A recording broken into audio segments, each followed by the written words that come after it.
This week's episode of our show is sponsored by UB's Adventures, who is introducing their first setting from their many adventures, Sentima Sundered Wilds. They've just launched their Kickstarter for their own TTRPG rule set and their own system and setting, as well as a monster manual, all available for 5th edition. The Sundered Wilds are an unforgiving world of wild nature, where eldritch energy and mutated insectoid creatures dominate the landscape. It's the perfect world to explore and unlock the secrets of nature and unlock its power. Especially for those who want a little bit more survival in their adventures and a real challenge that players will have to prepare for. This campaign features a 5th edition compatible monster manual complete with new creatures, behemoths, and body parts that game masters can use to build their own monstrosities to terrorize their players with. Join the links below to get in on the Kickstarter, but you can also download some test packs and maps, as well as join in on a treasure hunt that is happening alongside the Kickstarter. And now, on to this week's episode. Greetings, my name is Monty Martin. And I'm Callie McLaughlin. And we are the Dungeon Dudes. Welcome to our channel where we cover everything D&D, including advice for players and guides for Dungeon Masters. We upload new videos on Tuesdays and Thursdays, so please subscribe to our channel, like this video, and ring that bell so that you never miss an episode. So another playtest packet for 1D&D has just dropped, and this one is a doozy, clocking in at 50 pages with rules for 5 of the classes and the new weapon mastery system. Now, naturally, we try to get these 1D&D playtest videos out as quickly as possible, but with 50 pages to read through, we're splitting this into a few different videos, and we needed the time to go over all the content available and decide what our thoughts were on all of it. So today, we're just focusing on the new weapon mastery feature, how that's going to impact the game of D&D, and what it looks like for several of the characters that it's being presented for. There's a lot to discuss today, so let's get rolling. The latest playtest packet opens up with a really exciting feature that we were given a little bit of a preview of when we attended the Creator Summit virtually. And now being able to actually get our hands on this and see these changes, there's a lot to be excited about, but also a lot to consider in how it's being implemented. So what are weapon masteries, Kelly? So weapon masteries are a new feature that's being added into D&D. They are properties that are applied to weapons that are unlocked if you have a feature that says that you get the mastery. So for example, you can be proficient in longswords, but if you have an ability, because you chose the fighter or barbarian, or you picked up a feat that allows you to do this, you can gain mastery in a longsword, and thus you unlock the mastery feature. What this is there's a list of different masteries depending on the weapon that you are equipped with. There are 9 masteries available, and they are divvied up depending on the type of weapon. Weapons that function somewhat similarly might have the same mastery, but certain classes might get to mix and match those masteries. These masteries add an extra benefit or perk that you apply whenever you attack with that weapon. Some of them might be the ability to push a creature or knock them over, or various other things that we'll go over in this video. Beyond introducing the weapon masteries, this packet did introduce several different changes to a variety of different weapons, including nets, short swords, tridents, the war pick, as well as adding the musket and the pistol into the martial weapons in the player's handbook, bringing those over from the Dungeon Master's Guide. And so all of these weapons have been slightly revised, slightly tweaked, and then every other weapon in the game has been given a mastery property as well. Notably, the net isn't getting a mastery because it's no longer considered a weapon because it doesn't do damage. It is now a piece of equipment that you can have. And before we get into the masteries as well, it's important to note that this packet has also reverted the change to the light weapon property, because that change is now a mastery on its own. So in normal D&D, when you have a light weapon, you can attack with it and then attack as a bonus action with another light weapon that's in your offhand. That change was reverted to baking into the attack action in a previous playtest packet, but now that change has been undone again. So basically, light weapons in this packet work the way that they always have. You have to use a bonus action to make the offhand attack with them if you're dual wielding. Unless you have the right mastery. Yeah. So let's dive into what the masteries are. And as we go through, we will break down what weapons have that mastery property, because it's actually a little bit weird to digest it all when you're just looking at the table.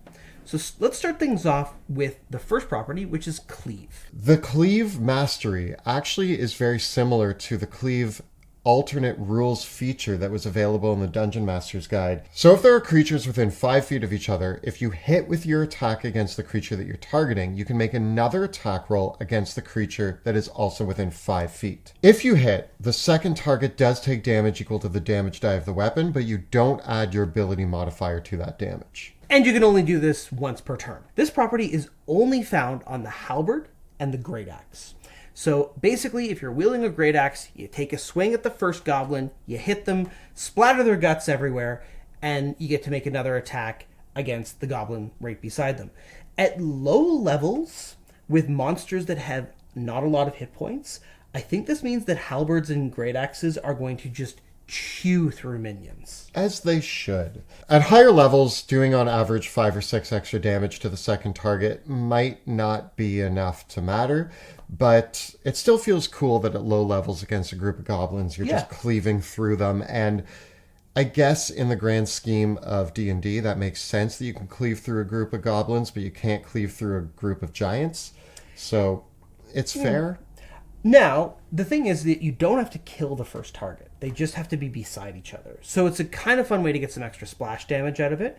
And even though you don't add your ability modifier to the damage, I would think that if you are a raging barbarian and you are adding extra damage there, that would apply. If you've got a magic weapon that has an enhancement bonus, that bonus might apply. If it's a flame tongue great axe, does that apply the extra 2d6 fire damage to the second attack? That's where magic weapons and other class features could be relevant here, right?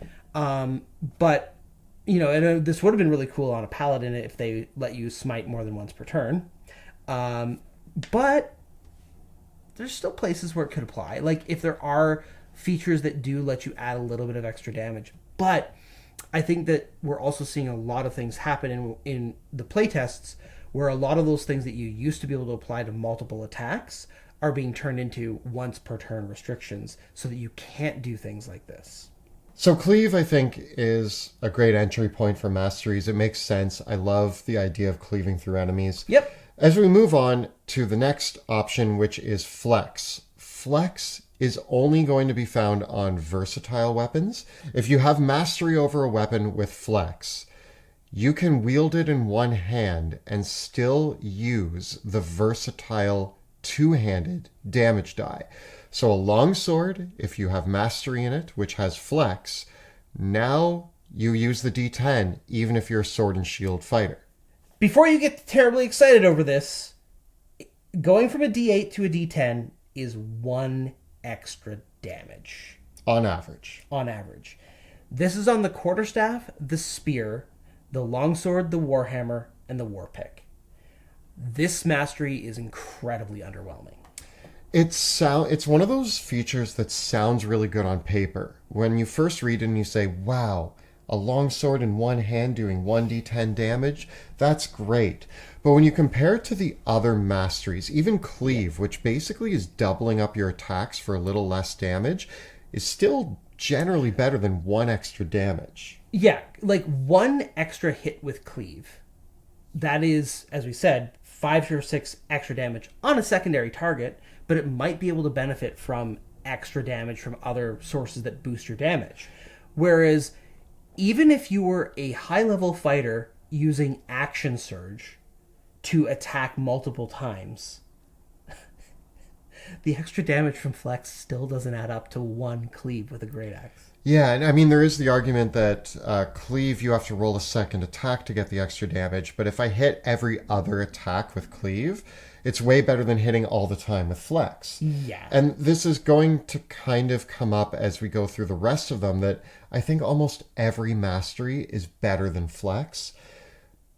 It's cool. I almost wish that it was a class feature, like fighters just were able to use a long sword in one hand and do 1d10 damage, and maybe barbarians and paladins, like the bigger, beefier fighting martial characters.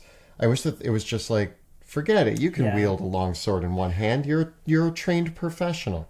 I think Flex is a bit of a dud.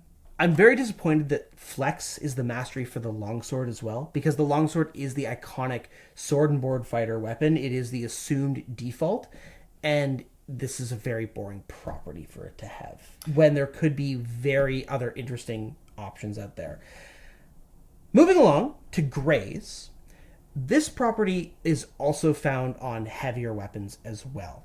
Graze is a little bit of the inverse of Cleave in that if you miss with the attack, you can still do damage to the target equal to your ability modifier, which is actually going to probably lead to a lot of consistency for characters that are wielding grazed weapons. And that's available for the glaive and the greatsword, which I think is great. I think that if you're using either of those weapons, which are two of my favorite weapons in the game, then you're just consistently putting out damage. It feels less disappointing to miss with your attack. And that's great. Sword. This benefit does explicitly say, though, this damage cannot be increased in any way aside from increasing the ability modifier that you use to make the attack.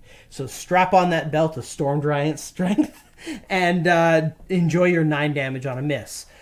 Incidentally, though, this feature gets worse the more accurate you are. That's fair because it comes up less. Yes. But it is a nice reassurance that if you're using one of those weapons, you don't have to worry about the disappointing misses. But I mean, I guess the goal is that you're not missing much anyway. It's interesting too. This is a cool way to differentiate the halberd and the great axe and the great sword and the glaive. So here, because you see a lot of characters that are like, should I be using a glaive or a halberd, or should I be using a great axe or a great sword? And now there's actually a meaningful distinction between these two. We'll talk about that a bit later because that's one of my favorite things, but we'll get into that. As we look at Nick. Nick, really? Why'd you do it, Nick? I feel like this one needs a different name. I get what they're going for, like a Nick, but when you just call it Nick, it just sounds like I'm saying somebody's name. Yeah. It's a little weird. Nick is the... Hi, Nick. You are the feature that we were talking about for dual wielding that had now been... It was added, now it's been removed, and now its name is Nick. And that's quite a journey, Nick. I hope you're finding yourself. I hope that what you can do with anyway. Nick applies to daggers, light hammers, sickles, and scimitars, and basically allows you that if you are wielding 2 of them, you can attack with both of them with 1 attack action. So this is super cool because if you're like Nick and you like Dritz de Orden, you can wield your 2 scimitars and be a ranger and cast Hunter's Mark and have all your fun in the same turn. So I like that this works really well for Dritz.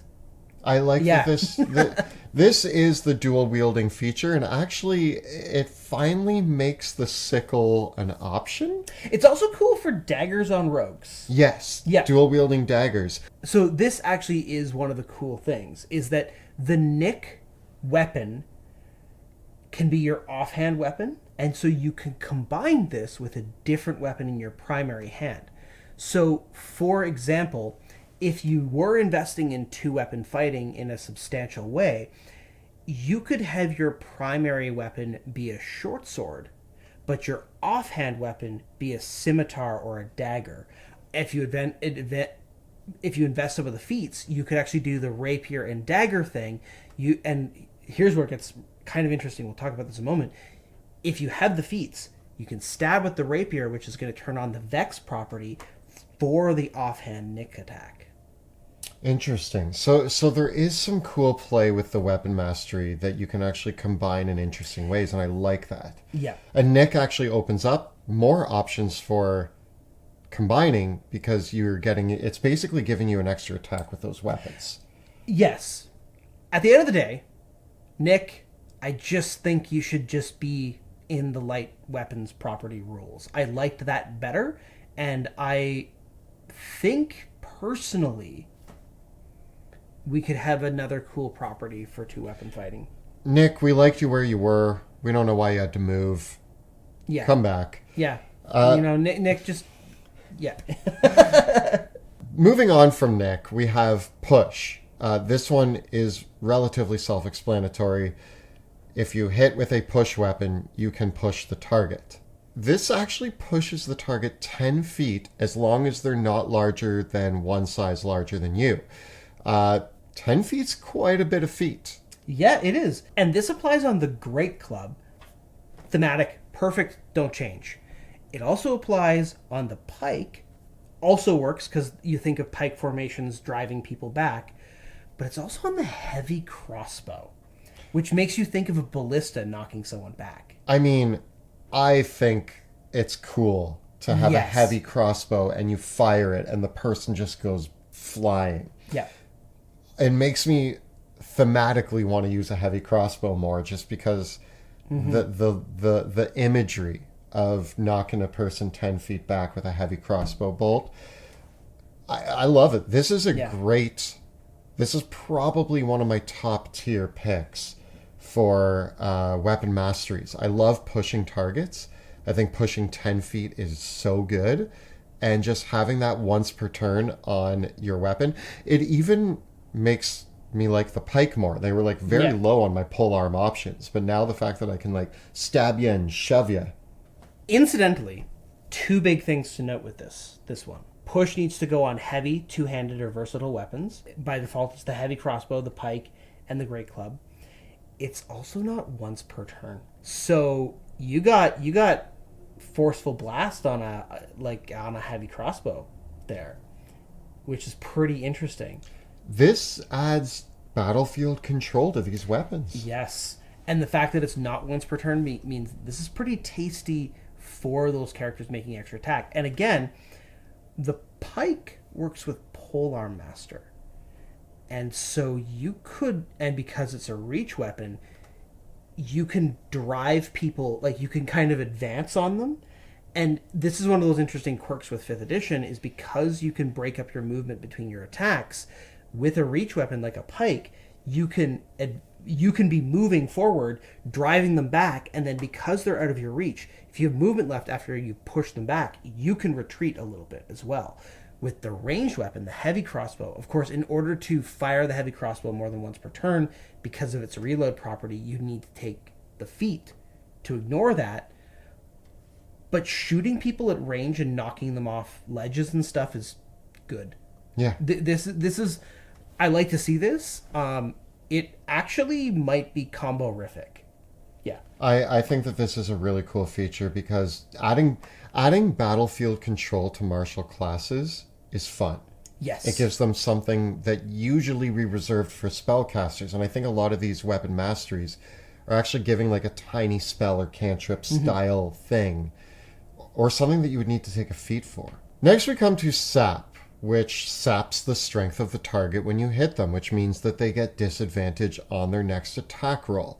It works on the mace, the flail, and the morning star. Basically all of the big spiky balls that you smack people with. Okay, so this is also not once per turn. So if you have multiple attacks, you could just bash a couple enemies in front of you, you hit them, disadvantage on their next attack. This, again, it's only their next attack, not all their attacks for their turn. But it works on a hit. And I'm already feeling like a fighter with a flail and a shield. It's a pretty defense-oriented character. And that's cool. It's like, so between push, which gives you battlefield control, sap is going to give you defense. And I really like that you can actually customize your build by your weapon choice. Warrior with a mace and a shield now feels appropriately different from a warrior, a fighter with a heavy crossbow. This is, and we'll come to this a little bit more, this would be really cool if one of the cleric domains or the cleric orders gave clerics a weapon mastery, because a cleric with a morning star is pretty thematic, and a cleric, even if they're only making one attack, but that attack is causing disadvantage, that's a great thing. Like, imagine rolling your spiritual weapon, your spirit guardians, handing out disadvantage on attacks by anointing your foes with their mace. I really immediately, when I saw this, that it was on the Morning Star, the Mace, and the Flail, I was like, oh, those are cleric weapons. Yeah. Yeah. I have so many notes about all of this, but we'll get to that afterwards, because I feel like I have a lot to say. But I'm getting excited talking about some of these. Moving on from sap, though, we come to slow. Slow is going to reduce the target that you hit speed by 10 feet. But notably, if you're hitting the same target over and over again, this only applies once. You can't double it up to 20 or 30 feet. You're only going to remove 10 feet, but this does fall into both defensive and battlefield control elements.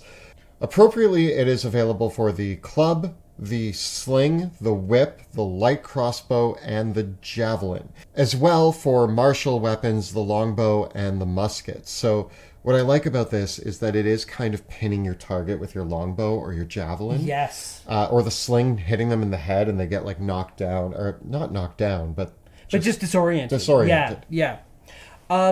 Yes, and once again, we could see an archer fighter or a ranger with their longbow attacking a couple different targets to slow them down, which is going to deny them from getting into melee with them.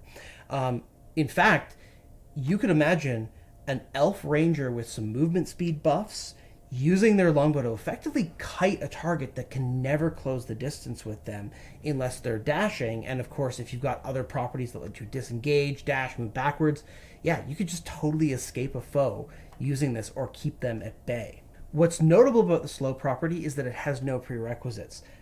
As we're going to talk to, there's a class feature for the fighter that lets you switch these things around, so any weapon can potentially be a slowing weapon. Another one of my top tier options is the one that we come to next, which is Topple, which is going to allow you on a hit to knock your target prone. The target does get a con save to resist it, but knocking a creature prone is pretty amazing, especially if you're in a party with multiple melee combatants. Yes. That means that you're giving advantage to all of your allies if you can knock the target prone. And it's on, once again, this is not an attempt limited to once per turn. So with the weapons this works for, the trident, the maul, the lance, and the battle axe, once you have extra attack, you're getting 2 attempts per turn to knock your target prone. That means they have to make 2 of those saves. This is also where the battle axe as a dual wielding weapon becomes a really interesting idea, because you could clock someone with that battle axe, knock them prone. If your other weapon is a nick weapon, stab them on the ground. Battle axe and scimitar is a bit of a weird look. Battle axe and dagger? Also weird feeling. But we're getting there. It's cool. We're getting there. We're getting there. I always like in some games where you can pick and choose what you're wielding in hands, and you just try different things. And I like that we're getting there. This is cool on the trident as well, which is vastly improved. And it's worth noting here as well, the lance has been changed. It's no longer a D12 weapon that you have to use mounted. It's a D10 weapon, and you can use it one-handed if you're not mounted. But basically the lance is now another polearm reach weapon on foot. So you can be a on-foot lancer. So once again, we now have this really cool choice between the pike, the glaive, the halberd, and the lance as your polearm master weapon, and all 4 of them have a different property, depending on if you want to push your target, you want to graze your target, you want to cleave your target, or if you want to topple your target. Yeah. If we look at the final option here for our weapon masteries, I think this one is the top tier pick. Vex. Expect to be vexed by this one, Dungeon Masters, because with the Vex property, a character that hits with a Vex weapon and deals damage with that weapon, they have advantage on their next attack against the target that they hit previously, as long as they make that attack by the end of their next turn. The way that we are reading this in this current iteration, which could change by the time this actually is released, that just happens every time you hit with an attack. So if you're a fighter, let's say high-level fighter, making 3 attacks, you hit with your first attack, you now have advantage on your second, then you have advantage on your third. Then as long as you attack the same target on your next turn, you start with advantage, and the advantage train just keeps on going. This property is also found on more weapons than any other. It is found on melee and ranged weapons. So you've got it on the pistol, the blowgun, the dart, and the hand crossbow. But then you also have it on the short bow, the rapier, the short sword, and the hand axe. That's a lot. Yeah, and that's these a lot are of like auto advantage weapons. Yes, and these are a lot of weapons as well that have the light and finesse properties, which means that dexterity-based characters can use them very easily, and characters could also very easily use them for dual wielding. Something that we don't see in this document is all of the classes that will have weapon masteries available. There is a feat that you could take, but what I'm wondering is if the rogue gets a weapon mastery. If the rogue doesn't, you're going to take the feat to get it, because a rogue with this property, it is a rogue stream. A rogue that has the short bow, the crossbow, or the short sword that they can just auto advantage on is just, you're never going to need to worry about whether or not you're missing your sneak attack. There are turns sometimes that a rogue's like, how do I get my sneak attack? But with a Vex weapon, you know how you get your sneak attack. Now, and what's really cool about this is that the Vex weapon can set up the Nick weapon if you wanted to. So conceivably, as a rogue, you could have a short sword in one hand, a dagger in the other. You attack with the short sword. You're not going to get sneak attack on that because you don't have advantage, but it turns on sneak attack for your offhand dagger attack, which you didn't need to use a bonus action for. So now your cunning action is free and open for you to do whatever you need to do with that. I'm hoping that they have a weapon mastery on the rogue. That seems like a really cool new playstyle for the rogue. Yeah. That's all of the weapon masteries. So we've talked about the weapons they're on. We've talked about what they do. I think that Vex is the best. Besides Vex, Topple, Push, Slow, those are my favorites. Yeah. I think that there's a lot of really cool options. So what I love about the weapon mastery feature, I think that this is actually a strong step in the right direction for D&D.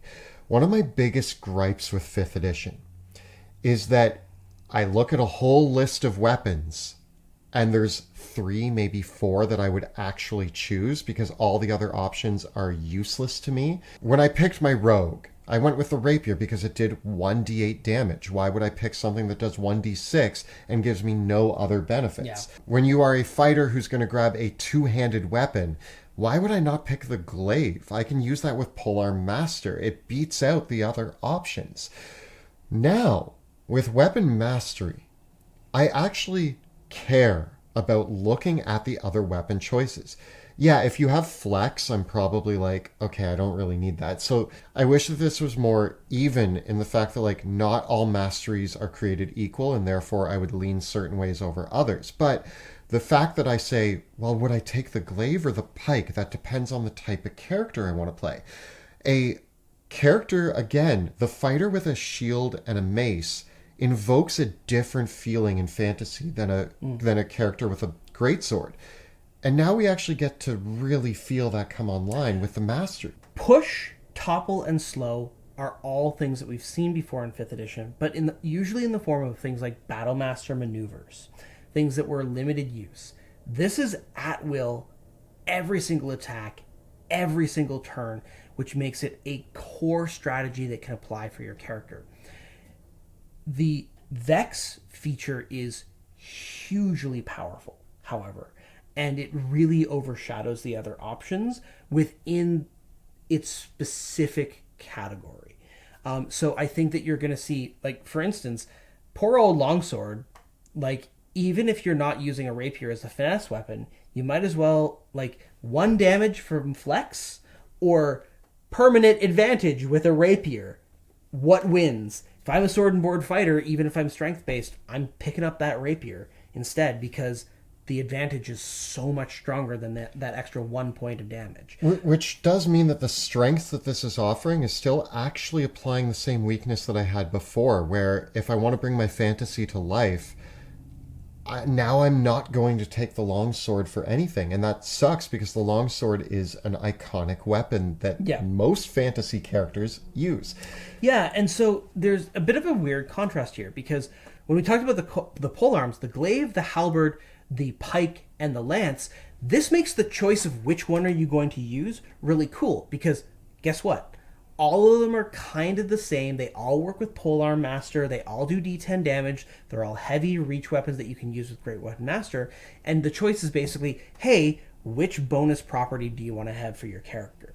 It applies in a really interesting way to the ranged weapons because you can go, hey, do you want to use the longbow to push your targets? Do you want to use the short bow to get advantage all the time? Actually, that's kind of the case. Like, the short bow having Vex kind of blows the doors off of all the other ranged weapons, at least for focus firing. Unfortunately, this is where Vex really is overshadowing everything else. And so probably it has to get nerfed. I think it might need to be like once per turn you can grant yourself advantage, or like you grant yourself advantage once. Even then, it's still pretty strong. I'm excited about it, but like the existence of Vex is making all the other weapon masteries look really weak. Some of the ways that you can gain weapon masteries that are presented in this document, we now have a brand new weapon master feat, which is phenomenally better than the old weapon master feat. Yep. The old weapon master feat was gain proficiency in some weapons, which did nothing for you. Now it actually lets you choose some masteries to have. And I think that feat's has just raised exponentially in popularity just by the nature of weapon masteries. On top of that, we do see that the Barbarian and the Fighter gain weapon masteries. Barbarians gain 2 right away and gain more. Fighters gain 3 right away and gain more. Fighters have the unique ability that they can, at later levels, swap out the mastery of a weapon and also apply 2 to a weapon each turn, choosing which one, or each attack choosing which one they're to using. apply. Yeah. So that makes mastery really cool for the fighter, and I think appropriately cool because the fighter should be the master of weapon mastery. Here's kind of the thing. The fighter gets that as a unique thing. But for everybody else, what you have to do if you want to take advantage of several different weapon masteries is you have to carry a tote bag of weapons with you and be switching weapons all the time. So either you have to dual wield.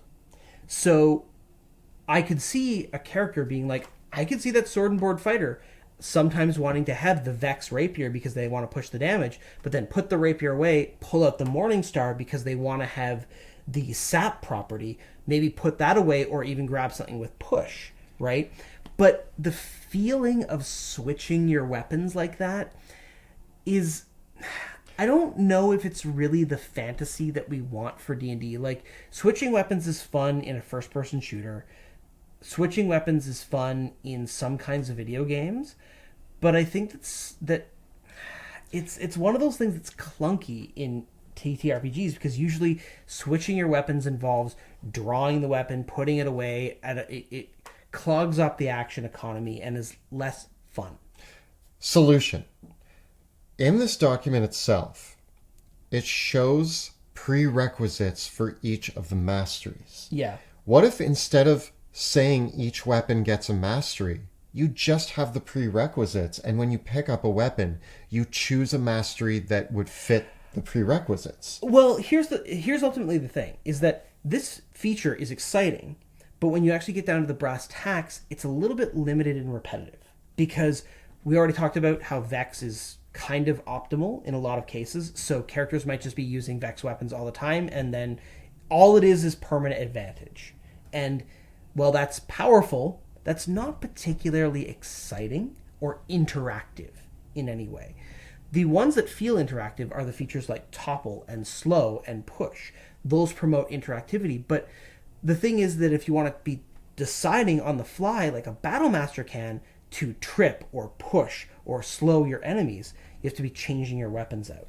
And that's why I think, like, even if we had the ability to either choose, I think that every class that gets a mastery should be able to tack on the one that fits the prerequisite, change it maybe during a rest, or I think that every class that has weapon mastery should be able to pick 2 that are appropriate for the weapon and switch between them. I like where we're going, but I think that it's not perfect. It needs some smoothing out. Here's the truth of the matter is, and tell me if I'm barking up the wrong tree on this. The truth of the matter is that we just want all martial classes to have Battlemaster maneuvers. Yeah. And this feels like the participation ribbon of Battle Master maneuvers. And that's my biggest criticism of the whole thing, is that I feel like we are at the point with this, that giving marshals like one cool thing that is repetitive and the same, or requires them to change their weapons in a clunky way, this looks like a step in the right direction.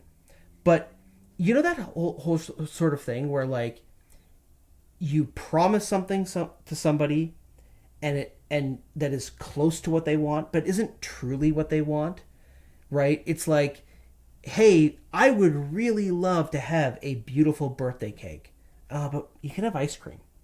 But I wanted a birthday cake for my birthday. No, you just get an ice cream cone. What about an ice cream cake? But I wanted the cake, but you're offering me the ice cream. I like that you're giving me ice cream, but I want the cake. And I think fundamentally, what I want is I want maneuvers for marshals. Maneuvers for marshals. This is going to be the D&D Medicaid for all. Maneuvers for marshals that feel almost the same way that like a half caster gets to pick spells. Let all marshals. Yeah, I think that like we kind of want martial cantrips, right? And I like that they're tied to weapons, and I really like the theory of the idea that weapons do a unique thing. And but I need want them that to be active. I want that to be active, not passive. I want that to have diversity to it, not sameness. I don't want to be locked in. I want diversity of choice. I need weapons to be something special though, because I hate the fact that like I feel like right now I have a character that I've designed who I really imagine using a sickle. But the sickle is such a terrible weapon to pick that I plan to ask you, hey, can I just use a short sword and call it a sickle? Well, and that's the whole reflavoring thing enters into the conversation as well. And I really ultimately think that the core from talking with so many other people, whether they're players of the game, players in our campaigns, people in our Discord community, other designers and authors and creators, the general sentiment underlying this whole thing is that really and truly this is a cool step forward, but and I like it. I'm not going to complain if it gets added to D&D, but what we want is maneuvers for every martial character, and that is not just the barbarian and fighter. That is the rogue, the ranger, the monk, and the paladin. I really think that all those classes should have martial maneuvers in some way, shape, or form. And yeah. The step in the right direction that we're taking is that one thing that D&D needs to realize is that the fantasy of your weapon choice is actually a big deal. It's part of the character you're bringing to life. Yeah. The mace and the shield, the big sword. The mace and shield is even different than sword and shield in my mind. Everything invokes a different fantasy. And that also comes into play style. Maneuvers were a great way to say, like, hey, you can add these to any weapon, but you use them to invoke a certain style. I wish that my rogue with the rapier had Battle Master maneuvers, because then I would feel more like I was a duelist. Well, there are ways that your rogue can gain Battle Master maneuvers, whether through multi-classing or taking the martial adept feat. It all speaks to that underlying desire for more active options and diversity of choices, because I don't think that a character wants to just be the guy that knocks people prone with their battle axe. They want to be able to be the guy that this turn I'm knocking you prone, this turn I'm grabbing you, I'm throwing you. Marshals don't want to just have the one thing that they do. They want to have a bunch of different cool things that they do while using that battle axe. They don't want to have that necessarily. There is an archetype for that character that is switching weapons, but that's a very particular fantasy that I think some players are interested in, but not necessarily everybody, and not necessarily everybody with every character. And so we'll talk about this more as we get into the barbarian and the fighter in our next episode for this, but I really feel that I like it. I want the cake. Give me the cake. Where is the cake? This is ice cream, not cake. I like ice cream with my cake, but I want the cake.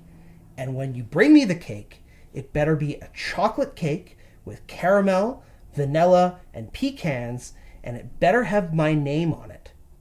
Monty, the cake is a lie. And also, where's our armor and shield masteries? Yes! Yes! Great point. Armor and shield masteries. Let's see that too. I think, okay. Shield maneuvers. An armor underutilized thing in D&D that needs to be addressed. We're getting there with the weapons. You've given us ice cream. We love ice cream. We want cake. But shields are still nothing. There's no dish there. There's nothing to serve me. Yeah. You're just like, would you like this plain, boring shield? There are different types of shields, and different types of shields are used for different things in martial combat. Yeah. Why not have a tower shield? Why not have the buckler? Why? There are so many different types of shields that could be doing cool things. Yes. Why is that not in our fantasy game? Also, why isn't there a parry mastery? Because you could have a buckler with the parry mastery. You could have parry on the rapier. You could have parry on the longsword. Like, we could have more masteries than are here. And again, it all comes down to, I really think that, like, the problem is that in asking for the cake, we're kind of asking for a major revision that if we got the cake, you can't call this anything other than 6th edition. I think this is the problem. That's the thing. This is a taste of something that we actually really like. Yeah. And now we want more, but in asking for more, we're asking. It's like we went to Costco. They gave us a sample, and we're like, "Can I take all the samples?" And they're like, "That it's one per customer. Like you can go buy the product." But like, it's like they gave us a sample for a product that it doesn't exist yet. Yeah, yeah, and so ultimately, I like this. I'm excited by it. If it makes it into the game as it is with a nerf to Vex, it's cool. I'm happy. I'm like, my complaints aren't a complaint about the step forward that they've taken. I do think that this needs to be evened out. My complaint is that you took a step forward and you kind of showed us something that we think there could be a lot more of in D&D. It's like you opened something, you've awakened something within us. Yeah. And we want more of it. It's cake. Tell us about your favorite cake in the comments below. And by cake, we actually do mean weapon mastery, but also cake. Tell us about your favorite cake or weapon mastery, or thoughts on weapon masteries and cakes in the comments below. The videos that we create on our channel are made possible thanks to the incredible generosity of our Patreon supporters, who, beyond making sure that we can continue to make all these episodes, also help give us a great community to talk about all of the new D&D developments and discuss all these amazing things on our patron-only Discord server. So if you want to get onto our Patreon, join our patron-only Discord, follow the links in the description below. And if you want to see us playing D&D and eating cake, check out our live stream in the Worlds of Drakenheim, which airs Tuesday evenings on Twitch. You can find all the previous episodes right up over here. And we have a lot more videos about the 1D&D revisions and playtests, but not about cake, right up over here. Please subscribe to our channel, like this video, and ring that bell so that you never miss an episode. Thanks so much for watching, and we will see you next time in the dungeon. Cake.